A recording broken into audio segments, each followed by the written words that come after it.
So welcome to Rhythms of the Goddess. I am Lisa Ware, and today I'm really called to talk to you about the rhythms of our own nature, and these are called the Gunas.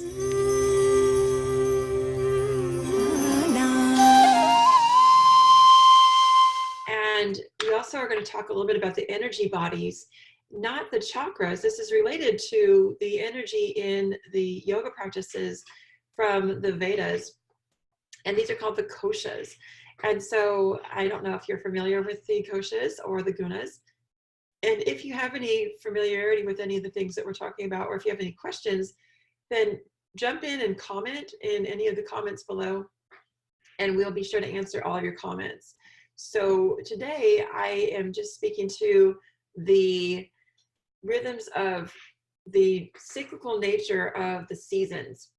And this is super important that we talk about how the seasons affect us, because we do get very affected. And I know a lot of us know this, that we're affected by the seasons. However, when we are thinking about it from an Ayurvedic and a yogic perspective, it puts it into a totally different perspective than if we were just thinking about it as, you know, winter, spring, summer, fall. And some of us aren't even in a place where we have 4 true seasons. And so we are rhythmic by nature. And that's really one of the main things that I love to really discuss with you, is how we are rhythmic and how we tap into those rhythms of nature. And when we do, we tend to really get into a place of understanding ourselves better. We tend to really notice the things that are happening that rise up certain times of the year or certain times of the day even. In the Ayurvedic calendar, it's a 24-hour calendar, and the different organs as you go around the day are active. And there's different foods that you can activate your organs and your different energy bodies with. So there's so much to this practice, and I'm not going to get into the Ayurvedic portion of it today. However, one thing you might want to know that will help you understand this practice is your dosha. So what is a dosha? A dosha is the constitution that you're born with. We are all born as we descend from spirit and incarnate into this body. We are born at a specific time and space and at a specific energy that we chose to come right into that point in time and into the earth realm. And at that time, there were present the energies: earth, water, fire, air, and ether. And so as our bodies began to form and incarnate at that moment of conception, at the moment of our birth, they actually were like solidified. And so the gunas have a lot to do with this, but as you figure out your dosha, you have a combination of earth and water, water and fire, fire and air, and ether. And these are all different combinations that will predict your constitution throughout the majority of your life. And you'll get out of balance with those constitutions. And then you'll notice when you're in balance, and that's when you're back into that, what we call sattvic state. So each guna has its own characteristics. And the essence of sattva, or the sattvic state, is to act like pretty much like a pane of glass and just allow the light to come through us. I see it as a shard or a crystal that if we, you know, those giant chunks of crystals that are, you know, shaped as a, you know, as a big piece, not a fragmented piece, then that one giant shard, if you look through it, you can see that it has little fragmentations, but you can see through it. It's translucent or transparent. Speaking of like quartz or smoky quartz, those type of crystals, and if you think about a big, nice big chunk of crystal like that, if we are transmuting light from our source into this body, and that we are just like those pieces of crystal where we are shining that light through. And if we have a bunch of fragmentations and a bunch of stuff in the way, it shifts the energy, and we can't bring through the straight energy from consciousness, from source. So we want to reveal what's been going on in our mind and our nature, and to get into this state of sattva. It's a state of balance and what is true. Sat is truth. Sat is our truthful nature. So a lot of times in the Kundalini world, we say Sat Nam, like truth is a name. That is, truth is in our name. We are truth. We are oneness with our highest truth. And Sattva is that truthful state. It's beauty and balance and inspiration, life and energy and health and contentment and joy and bliss and magic and adventure and peace and understanding and compassion and all of these things that bring us into this place of balance and the beauty of being in this world, in this time. And so things are shaking up, things shake up in your world. And we've been talking about a lot of that. And that is the principle of Raja. So our whole entire world right now is going through a Rajistic state.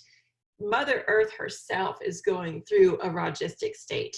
And this is distinguished by, all the different cataclysmic events, the hurricanes and the volcano eruptions and the major earthquakes that keep hitting over and over and over. Those things that happen. And this is that Rajistic state. And this is a cycle that Mother Earth has gone through. Trust me, if we don't do anything, she's going to fix this shit. We don't have to be on board with it.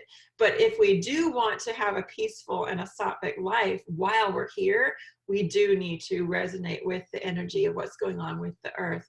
And Raja is the energy of change. It's the energy of movement, of fire energy, of passion, desire, effort, pain.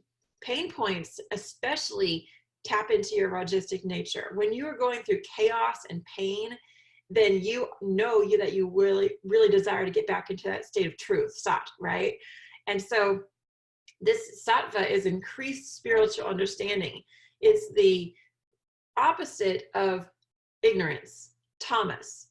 Tamasic state, and we'll talk about here in a moment, but the Rajistic state, there's three of the Gunas, the Sattva, which we talked about, and the Raja, and then the Tamas. And so we're always fluctuating between these three states. We're never one or the other completely. If we were completely sattvic, we'd be enlightened and we'd be out of our body and we'd be back into bliss state and back into spirit. So as we are incarnate in this body, we are always wrestling with this tamasic and this Rajistic state to get back into this state of Sat or truth. And so it's often characterized with Raja as agitated, unhappy, unsteady, fiery, people that are reactive, just like a volcano. If you think about the energy of volcano, people that eat a lot of spicy foods sometimes have a lot of Rajistic nature because the spice is Raja. It resonates with their energy. It may not be helping their internal fire system be calmer. It may just be that the energy of the spicy hot food keeps their fire burning and that fuels them. Or you might see some of these people, and I'm talking about the ones that are out of balance, and it could be you. I'm not poking fingers at anyone particularly, but you might see the people that just hit the CrossFit like a freaking mad person, and they tear their muscles, and they end up in injury, and they can't go to the practice anymore because they've done too much. They've overdone it. They haven't known when to step back. They haven't known when to rest. They haven't been in that state of balance, nor have they even visited the state of tamas, the state of within. And so there's this balance.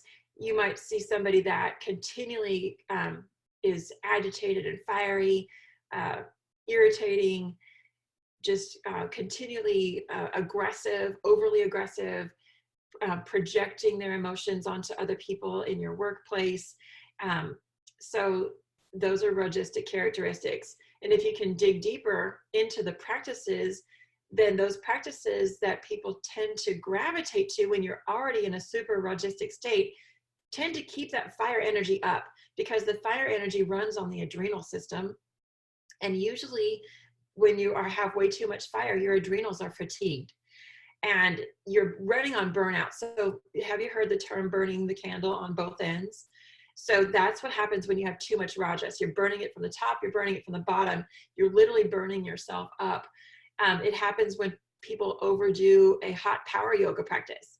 Sometimes hot power yoga is excellent for people that are tamasic or have sattva or have a balance in your life. But if you're continually going, doing, you wake up running, you drive to work, you do your work, you hit your hot yoga in the afternoon, you do your work, you come back, you pick up your kids, you take them to 3 different activities each, you come home and you may have just a moment to take a quick shower, and then you crash and you do it all over again.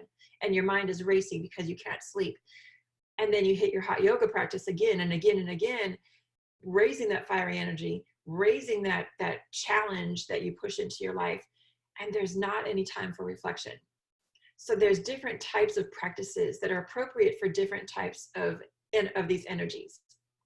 And we'll talk more about that. So, and the reason I speak so much on Rajas is because Rajas is right now a nature that's really rising up across the board, across the world.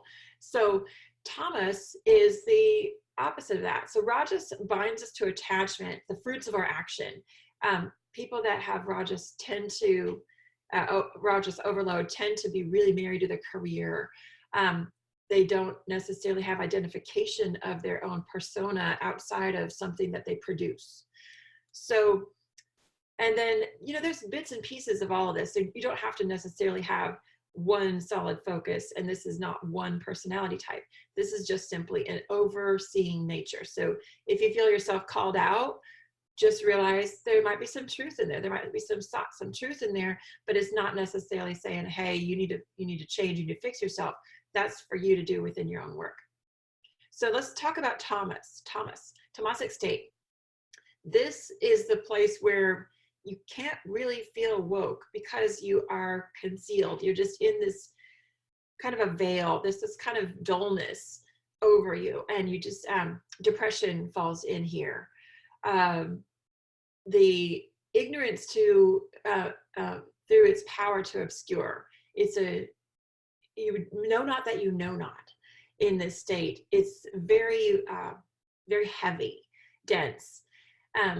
The stitihi is steady, the steady balance. This stitihi is the sattvic term for the tamasic supply of steady influence. So stitihi, steady, and then you have strong. So samas and stitihi are a balance between these two energies. Tamas is primarily immobilizing. So it's a lethargic. People that have too much tamas are called couch potatoes, right? They just don't do anything, and they don't even know why. They just can't seem to get anything going. They have foods that are lifeless. Think about, like, if you ate salad that is beautiful and green and full of strawberries and blueberries and nuts and avocados, and maybe a little, if you eat meat, a little piece of fresh wild salmon, or you have a delicious oil and vinegar dressing made from some fresh pressed cold olives and some delicious vinegar, and you have all these different colors in your bowl, and you eat this food, and this food gives you life force energy, right? And we eat all these different colors of the rainbow, and they go to all the different organs and they feed the organs. And then think about the opposite of that. And I'm going to just call out McDonald's. So if you think about just going and getting one of those little burgers that have the little round perfect bun that doesn't have any flaws in it, and it's this little perfect round meat patty or perfect square fish patty, and this cheese that literally can just live outside and not disintegrate. Like coyotes don't even eat it because it's not food. You know, it could sit there, and you could just sit that little burger or that fish sandwich on top of your refrigerator. 3 months later, you could come back to it and it would still look the same. This food has no life. It has no prana. If you took that salad and just stuck it on top of your refrigerator in a couple days, it would get funky, and the spinach would start to wilt, and the salad would start to, you know, just start to organically break down. So food that has no life cannot give us prana. And so a lot of times people that have a tamasic state are addicted to processed foods, and then they can't snap out of that feeling of that binding power. It's lethargy, procrastination, oversleeping. mindless. Intoxication falls into this, whether it's too much of anything to intoxicate you from, it's a numbness of your senses, if you will. It's inaction when action is actually required. There is a time and a place for inaction, but this is when you need to move, but you just can't get there. So the three gunas are constantly interacting with one another in our life, and we can discern hints of this where you have things like the gunas are permanent in an essence. So for instance, there's phrases such as innocent pleasure, which is the sattva infused action of pleasure, or rabid action, which is the, rabid addiction, which is the force of being a rajas action, but it's addiction. So it's like you can have both of these forces moving in interplay. So the gunas themselves are permanent in an essence. They have emerged from our primordial nature, which is source, spirit. In Sanskrit, it's called prakriti. Prakriti is the oneness that everything emerged from, that blank slate that our universe emerged from, that place where God began to breathe. And it's not the breath, because the breath is Shakti. It is the place where the breath started, the place before the movement happened. And this is Prakriti. This is where the gunas emerge from. And their interactions are transitory, and they only afford a false sense of permanence. So they obscure the real truth, the real sat, and it attracts us and it binds us to what is absolutely unreal, or asat, the false sense of truth. So when we begin to work with the gunas as a tangible presence, we can find them on our yoga mat. So if you are in a place of great mindfulness in your practice, and you move into a posture, you can just fall completely into this place of bliss and this place of truth by finding that perfection in your posture. If you push yourself into a posture where you're going past your edge and you just wanted it so bad, and you just wanted to get there, and you just wanted to do this, whatever this posture is, and this person's next to you on the mat doing it, that person over there is just kicking ass doing it, and you know that you have it in you, and your body's saying, just not right now, back off, and you push through it and you tear your rotator cuff, or you push through it and you do something that is going to cause you to have to step into that tamasic state. And that's also the nature of injury. So if you can step aside of the thought theory that things just happen to us randomly, and I invite for you for just a moment to think about, what if everything is completely divinely ordained through a sacred contract? What if those things that are chaotic and we see as terrible or destructive or negative, if you will, what if those things are thrown into our path and we agreed to it on purpose before we even incarnated, so we could learn these lessons?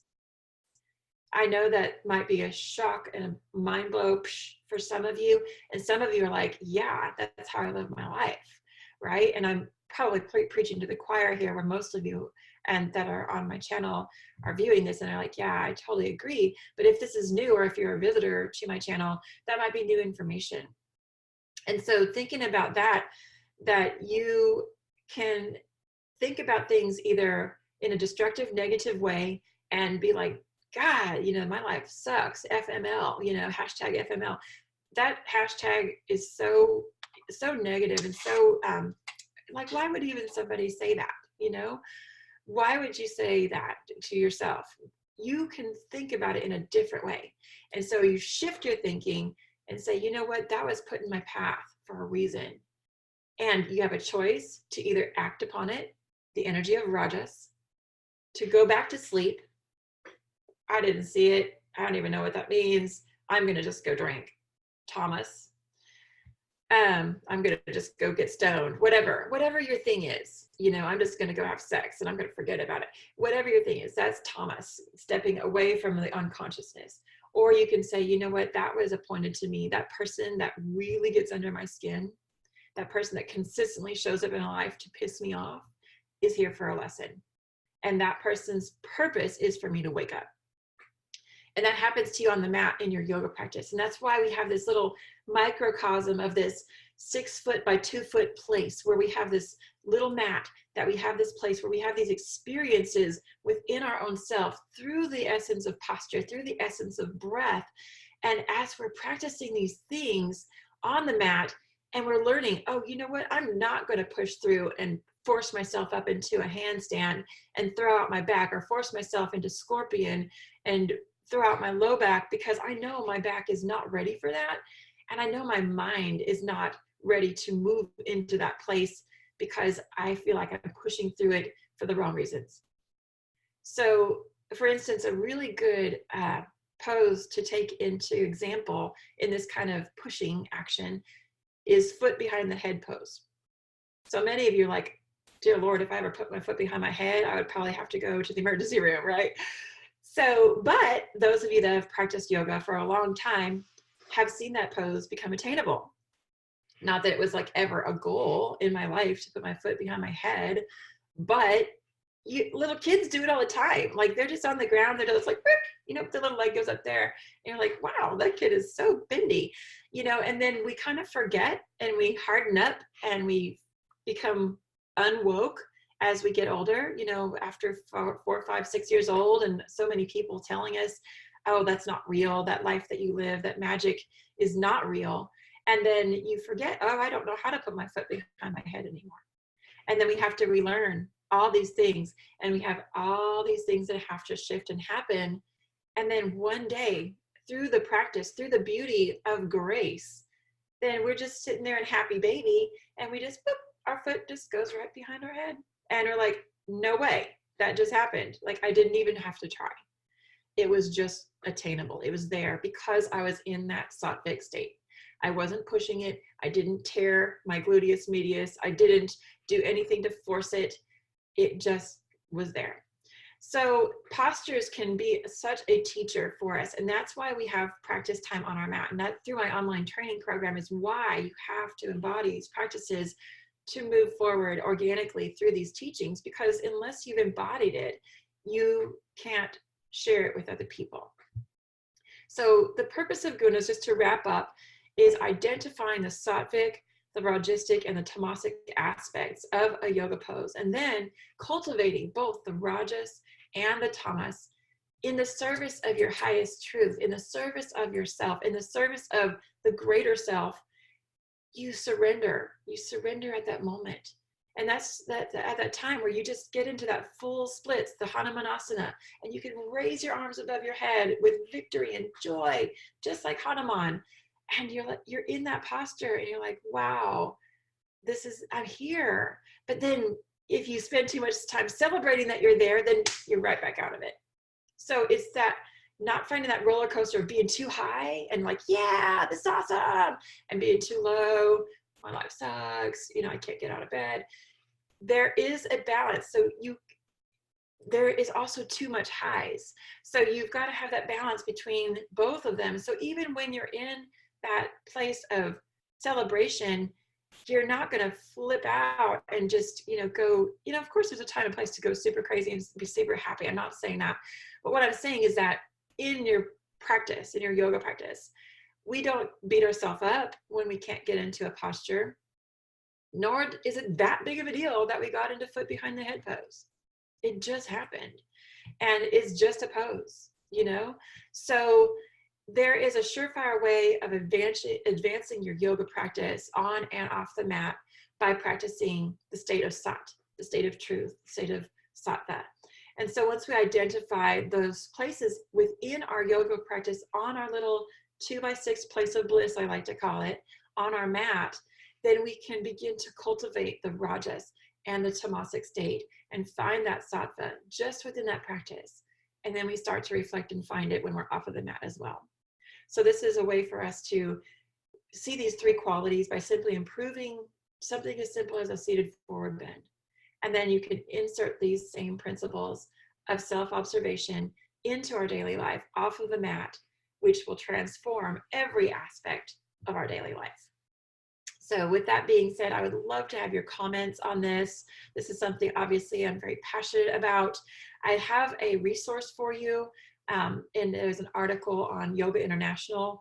Just look up the 3 Gunas, and it's a really great exercise that you can do. It's kind of a how to cultivate your awareness. And so if you want to go a little further, you can look that up, talking about the food that you eat, the gifts that you offer, the steadfast that you approach your spiritual path. And this is all coming from the notes here in the various contexts of the chapters in the Bhagavad Gita. So you can read chapters 14, 17, and 18 in detail, beginning in verse 14.5. And that describes the power of the gunas to bind the immutable embodied one. And so this is in the Bhagavad Gita, again, chapters 14, 17, and 18. And so it talks all about these things, and then it ends in talking about your happiness. So I'd love to hear, as you move forward with these teachings, how they have impacted your life from this yogic philosophy, and how once you're awake, you can't go back to sleep, right? Once you have the information and you're no longer ignorant, then ignorance is not a place of bliss anymore. It's a place of action. And so how can you step out and take that action and apply this to your life? Thank you so much for joining me today. I look forward to seeing you on the next episode of Rhythms of the Goddess. If you have not subscribed to my yoga channel, please click the little subscribe button and click the little bell so you won't miss out. Namaste.